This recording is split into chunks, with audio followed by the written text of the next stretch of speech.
Hi everyone, this is Akash and welcome back to your own channel where we talk about engineering and engineers. तो आज हम आपका chapter number 2 conduction continue करेंगे with a very important derivation. So let's focus on the question. The question says heat conduction through hollow cylinder having uniform conductivity. मतलब हम लोग heat conduction through hollow cylinder के बारे में बात करने वाले हैं फॉर इट्स टेम्परेचर डिस्ट्रीब्यूशन. तो let us see how the derivation works out. Right, तो शुरुआत में आपको यहाँ पे एक डायग्राम दिया हुआ है. इस डायग्राम में पहले क्या क्या दिया है वो समझने का ट्राई करते हैं. यहाँ पे ये जो डायग्राम है, right, which looks like a concentric circle which is actually the top view of a hollow cylinder. तो यहाँ पे उन्होंने हॉलो सिलेंडर बता दिया है, बट ये हॉलो सिलेंडर का टॉप व्यू है. तो आपको ऊपर से डेफिनेटली दो सर्कल दिखाई देंगे. उस हॉलो सिलेंडर का लेंथ कितना दिया? उस हॉलो सिलेंडर का लेंथ दिया है capital L. One more very important thing that they are trying to tell us is कि हीट जो फ्लो हो रहा है ना, it is flowing in radially outward direction. तो हीट रेडियली इनवर्ड भी आ सकता था, रेडियली आउटवर्ड भी जा सकता है. हम लोग आउटवर्डली के बारे में बात कर रहे हैं. तो इसका इम्प्लीकेशन क्या होता है गाइस? सिंपल है. इम्प्लीकेशन ये है कि अगर हीट अंदर से बाहर जा रहा है तो आपका अंदर का टेम्परेचर, अंदर के लेयर का टेम्परेचर वो ज़्यादा होगा. That means over your I can say the temperature at this point which is nothing but T1 is greater than the temperature at this point which is equal to T2. इसीलिए यहाँ पे आपको एक ये जो कर्व दिया है वो ऐसा डिक्रीजिंग फॉर्मेट में बताया, बिकॉज इंटरनली टू आउटवर्ड यहाँ पे टेम्परेचर क्या हो रहा है? डिक्रीज हो रहा है over a distance dr. Right, over a distance dr. Now, internal radius of this hollow cylinder is given as R1 and the external radius is given to us as R2. यहाँ पे T1 greater than T2 दे दिया है. वो क्यों दे दिया आपको पता चलना चाहिए, बिकॉज यहाँ पे आउटवर्डली फ्लो के बारे में बात कर रहे हैं. And very important, they are telling that no heat flows in radial direction. मतलब radial, sorry not radial direction, in the axial direction. Axial in the sense vertical direction में ऐसा हीट फ्लो होने वाला नहीं है. ये समझ में आ रहा है? So that is a very simple diagram का explanation. Forget about this resistance का part as of now, because इसका एक्सप्लेनेशन ये डेरिवेशन के लिए इंपॉर्टेंट नहीं है. ये इमेज में था इसलिए मैंने इंक्लूड कर दिया. Now let us start with the derivation का पार्ट, जिसमें हम लोग टेम्परेचर डिस्ट्रीब्यूशन फाइंड करेंगे for a hollow cylinder. Now ये डेरिवेशन स्टार्ट करने के लिए आपको सबसे पहले ये वाला इक्वेशन याद होना बहुत ज़्यादा इंपॉर्टेंट है, जो हमने पिछले वाले वीडियो में देखा था. राइट, सो अगर आपको याद नहीं तो मैंने आई बटन में वो लिंक दे दिया है, डिस्क्रिप्शन में भी लिंक दे दूंगा. तो प्लीज़ जाके वीडियो चेकआउट करो यार, वरना तकलीफ हो जाएगा बस. राइट, नाउ ये जो इक्वेशन है, this is nothing but the general equation for heat conduction in a hollow cylinder. अगर हॉलो सिलेंडर है उसमें हीट कंडक्शन के बारे में बात करें तो जनरल इक्वेशन है ये. राइट, इस जनरल इक्वेशन को थोड़ा सा मॉडिफाई करेंगे depending upon certain condition. So let me start with the condition. पहला कंडीशन क्या है? Heat conduction takes place under steady state condition. Right ना, मैं क्या चाहता हूँ पता है? एक इंटरेस्टिंग एक्सरसाइज करते हैं.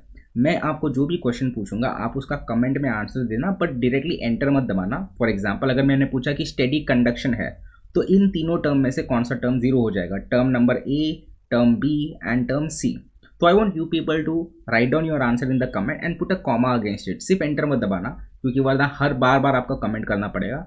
एक बार सारा हो जाएगा तो तभी एंटर दबा देना, तो मुझे पता चल जाएगा कि आप आंसर कर रहे थे, आपको समझ में आ रहा. This will just increase your participation while watching the video, और आपका लेक्चर जो है बहुत ईजीली चला जाएगा. Right, so do answer in the comments कि यहाँ पे थे ए बी सी में से कौन सा पार्ट जीरो हो जाएगा if I am talking about steady condition. I hope आपसे आंसर दे दिया रहेगा. So this is the answer, that is D T upon D tau equal to zero, wait tau is nothing but your time. तो steady है मतलब time के हिसाब से चेंज होने वाला नहीं है.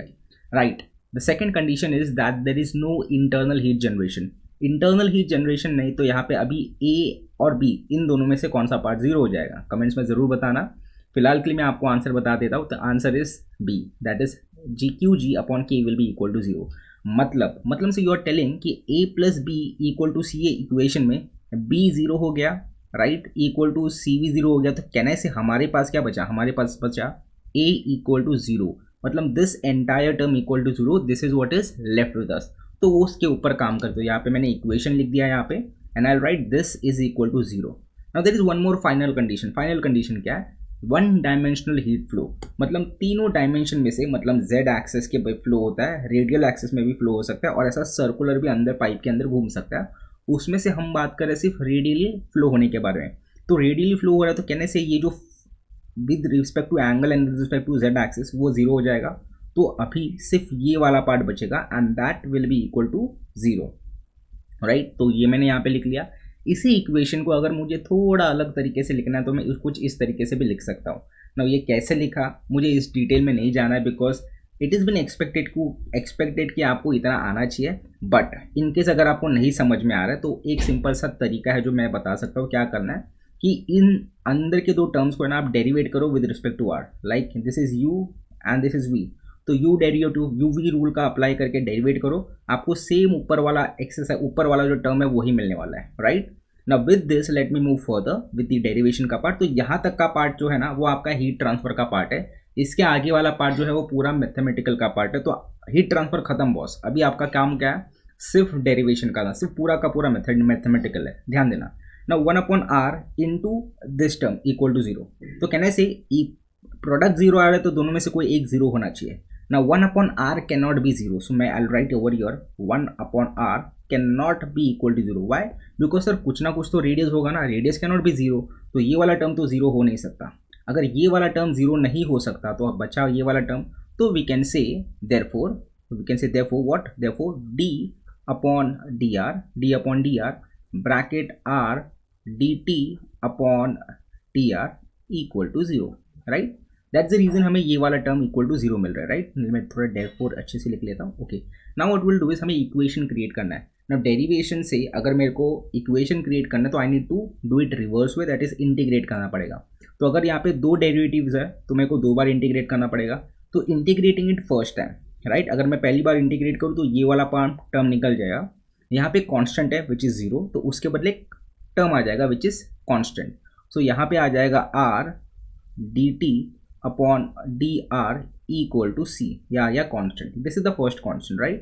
Now what I will do is ये r जो है ना इसको नीचे लेके जाता हूँ, तो मुझे कुछ इस तरीके से मिलेगा dt upon dr equal to c upon r, right. Now there is one more derivative का term on the left hand side, वापस उसको इंटीग्रेट करेंगे। इस टर्म को अगर इंटीग्रेट करेंगे तो ये जो वेरिएबल है t वो वाला आ जाएगा यहाँ पे t, राइट। नाउ यहाँ पे है c 1/r है, हम लोग डेरिवेट कर रहे हैं विद रिस्पेक्ट टू r, तो it's like derivation of x, derivation of 1/x, sorry integration of 1/x क्या आएगा, log x, तो वैसे इंटीग्रेशन ऑफ 1/r क्या आ जाएगा, log r। तो c कांस्टेंट था वो लिख लिया यहाँ पे ln r लिख लेंगे, उसका इंटीग्रेशन का पार्ट कर लिया, plus there will be a new constant, because हम लोग ने यहाँ पे लिमिट्स के साथ इंटीग्रेट नहीं किया तो आपको हर बार एक कांस्टेंट डालना पड़ता है। तो guys this is the equation that we are having, so let us say this is your equation number 1। Now ये इक्वेशन क्या है गाइस, ये एक ऐसा इक्वेशन है जो आपको टेम्परेचर के बारे में बता देगा with respect to particular radius, right. But इस इक्वेशन को और ज़्यादा सिंप्लीफाई कर सकते हैं तो कि हम जिससे हम लोग वो न्यूमेरिकल्स में इजीली इस्तेमाल कर ले, राइट। नाउ हम लोग ने शुरुआत में देखा था कि इंटरनल रेडियस r1 था, और जब ये रेडियस r1 था, let me just show this to you people, पीछे जाना पड़ेगा, let me just show still, कि जब यहाँ पे जब डिस्टेंस r1 था तभी टेम्परेचर कितना था T1, जब इंटरनल रेडियस था R2 तभी टेम्परेचर कितना था T2, राइट। सो वही वाला पार्ट यहाँ पे लिखने वाले, that is boundary condition. So if I am writing boundary condition, I'll simply say when radius was equal to r1, I can say temperature was equal to T1.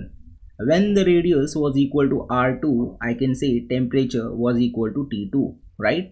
Now using this boundary condition in equation number 1, मुझे दो नए equation मिल जाएंगे। तो applying the boundary condition 1, let's say this is your boundary condition 1 and that's 2, अगर मैं apply करूँ equation number 1 में तो मुझे मिलेगा यहाँ पे T1। अगर ये T1 हो गया तो यहाँ पे आएगा C ln bracket R1 plus C1, right. Let's say this is your equation number 2। अभी अगर मैं बाउंड्री कंडीशन 2 अप्लाई करूँ, आई एम श्योर आपको आंसर दिमाग में रहेगा ऑलरेडी। यहाँ पे लिख सकते हैं हम लोग T2 equal to C ln bracket R2 plus C1 and let's say this is your equation number 3, right. Now इस इक्वेशन को और ज़्यादा सिंप्लीफाई करने के लिए और सिर्फ टेम्परेचर और रेडियस का टर्म्स रखने के लिए मुझे C एंड C1 को इन इक्वेशन में से एलिमिनेट करना पड़ेगा, right. In order to do that what will do is हम लोग इक्वेशन नंबर 2 और 3 को सॉल्व करेंगे। कैसे? आई कैन से सबट्रैक्टिंग इक्वेशन 3 विद इक्वेशन 2। अगर इक्वेशन नंबर 3 को 2 के साथ सबट्रैक्ट करूँ तो क्या मिलेगा, मुझे मिलेगा T2 minus T1, right, equal to, यहाँ पे आप देखोगे कि C1 दोनों सेम टर्म था, सबट्रैक्ट करेंगे तो क्या हो जाएगा, दोनों कैंसिल हो जाएगा। ये वाले टर्म्स में C ln R2 minus C ln R1, but ये C वाला जो टर्म है ये क्या आ जाएगा, कॉमन आ जाएगा, ठीक है। अगर आपने सोचा कैंसिल तो बॉस कैंसिल नहीं होगा, बिकॉज उसके बाजू वाला टर्म अलग है, तो यहाँ पे सी कॉमन आ जाएगा। सो that is what will write. तो यहाँ पे हम लोग लिखेंगे सी, राइट, फिर बाद में bracket ln r1, right, sorry नहीं, यहाँ पे r1 नहीं था, आई गेस r2 था, बिकॉज हम लोग 2 के साथ कर रहे हैं। सो let me just right it 2, right, ln r2 minus ln r1, right guys, this is done. अभी हमें क्या फाइंड करना था, हमें फाइंड करना था c, बिकॉज वो वाला वैल्यूज हमें इक्वेशन नंबर 1 में डालना है। तो with that I can say it will be equal to t2 minus t1 upon ln r2 minus ln r1, right. तो आई एम श्योर आपको इतना समझ में आ गया रहेगा कि ये आपका आ गया इक्वेशन नंबर लेट्स से 4। तो यहाँ पे क्या मिल गया आपको, यहाँ पे गाइज आपको c का वैल्यू मिल गया, जो कि हम लोग को इक्वेशन नंबर 1 में सब्सटीट्यूट करना था, ताकि हमें उस इक्वेशन में सिर्फ टेम्परेचर और रेडियस के वेरिएबल्स बच जाए, राइट। सो कांस्टेंट एलिमिनेट करने के लिए कांस्टेंट के वैल्यू फाइंड करने पड़ेंगे। तो पहला कांस्टेंट का वैल्यू मिल गया। Now let's focus on the second constant. Now ये c का जो वैल्यू है गाइस, अगर मैं इक्वेशन 1 में डालूँ, यहाँ पे डालूँ, तो I can find the value for the other constant that is c1। ना आप बोलेंगे सर 3 में डालेगा चलेगा क्या? अरे चलेगा, 3 में भी चलेगा, 2 में भी चलेगा। मेरी मर्जी मेरे को 2 में डालना है, तेरी मर्जी तेरे को 3 में डालना है, 3 में डाल के देख, आंसर आना चाहिए। So what I will do is I will put that in equation number 2 and I will see what is coming.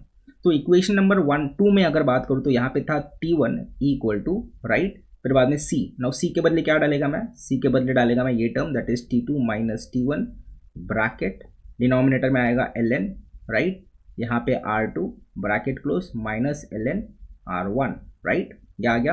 फिर बाद में ये था c किसके साथ मल्टीप्लाइड था, if you see c was multiplied by ln r1, तो ये c का टर्म था, मल्टीप्लाई बाय यहाँ पे आएगा ln r1, राइट, इतना आ गया। प्लस क्या था, प्लस था c1 ना, हमें फाइंड करना है c1। तो what I will do is I keep c1 on one side और बाकी सारे टर्म्स को अदर साइड रखूंगा। सो आई कैन गेट c1 का वैल्यू एज व्हाट, ये टर्म यहाँ पे चला जाएगा तो ये माइनस में चला जाएगा, तो t1 minus this entire term, तो यहाँ पे क्या आएगा, यहाँ पे आएगा bracket t2 minus t1 bracket close upon ln, ठीक। अभी क्या करता हूँ मैं, देखो, just to simplify my writing का जॉब, ये ln r2 minus ln r1 को I can also write at ln r2 by r1, right. अगर ये पार्ट नहीं पता, ठीक है, तो I want you to go and do Google का part, Google something about this कि क्या आ रहा है करके। मैं बता सकता हूँ but it will unnecessary take time. So यहाँ पे आएगा ln r1 प्लस, नहीं प्लस, इतना ही आएगा, राइट। सो यहाँ से मिला क्या मुझे, यहाँ से मुझे c1 का वैल्यू भी मिल गया ना। c1 का वैल्यू क्यों निकाला गाइस, बिकॉज ये वैल्यू जो है c1 का, अगर हम लोग इक्वेशन नंबर 1 में सब्स्टिट्यूट करें तो इक्वेशन नंबर 1 से सारे कांस्टेंट निकल जाएंगे, और कांस्टेंट निकलने के बाद सिर्फ वेरिएबल बचेंगे, जो कि हमें न्यूमेरिकल्स में यूज़ करने में ज़्यादा आसानी होगा, right. So here we are having c and c1 का value. Now what we need to do, as I said, I need to put this values in equation number 1।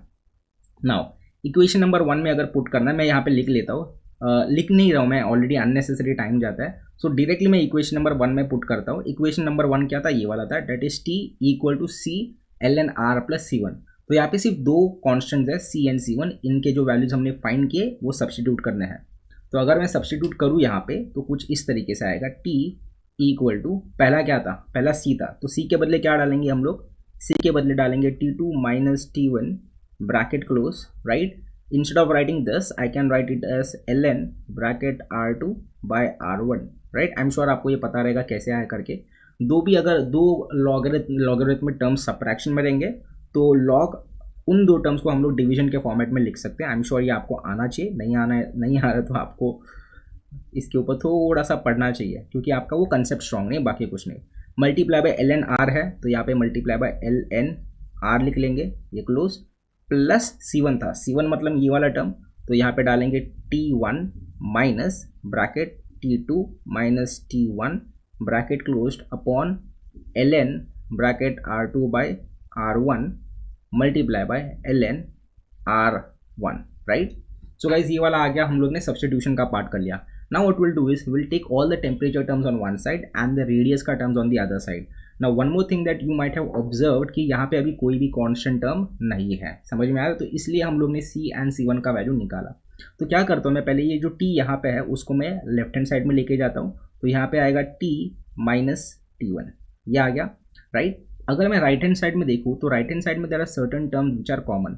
For example let me just highlight those terms and show you. ये देखो यहाँ पे, let me just use a marker, okay okay है यहाँ पे। सो अगर मैं ये वाला टर्म देखूँ t2 माइनस t1, तो कहने से यहाँ पे भी तो है सर t2 माइनस t1, तो इन दोनों को कॉमन लिया जा सकता है। वैसे ही ये वाला टर्म देखो ln r2 बाय r1, और ये वाला टर्म देखो ln r2 बाय r1, कहने से इसको भी कॉमन लिया जा सकता है। So what will do is will take those terms common, तो यहाँ पे ब्रैकेट के बाहर, राइट, जो हम लोग कॉमन लेंगे वो कॉमन टर्म लिखते हैं। तो यहाँ पे आएगा पहला bracket t2 minus t1 bracket close, denominator में आएगा ln bracket r2 by r1, right. और यहाँ पे ब्रैकेट के अंदर यहाँ पे बच जाएगा ln r, तो लिख लूँगा ln r, ये बच गया, minus ln r1, this is the term that will be left. Now मैंने जैसे बोला था सारे टेम्परेचर्स को एक साइड में रखना है, तो ये t2 माइनस t1 को मैं लेफ्ट हैंड साइड में लेके जाऊँगा, तो लेफ्ट हैंड साइड में जाते जाते ये डिनोमिनेटर में चला जाएगा। तो this is what I will get, t minus t1 upon t2 minus t1, right. Just a second guys, okay, so this is what we got. And अभी यहाँ पे क्या बचेगा, ln r minus ln r1 है। जैसे मैंने बोला जब भी लॉगरिथमिक टर्म्स डिफरेंस में है तो उसको डिवीजन में लिख सकते हैं।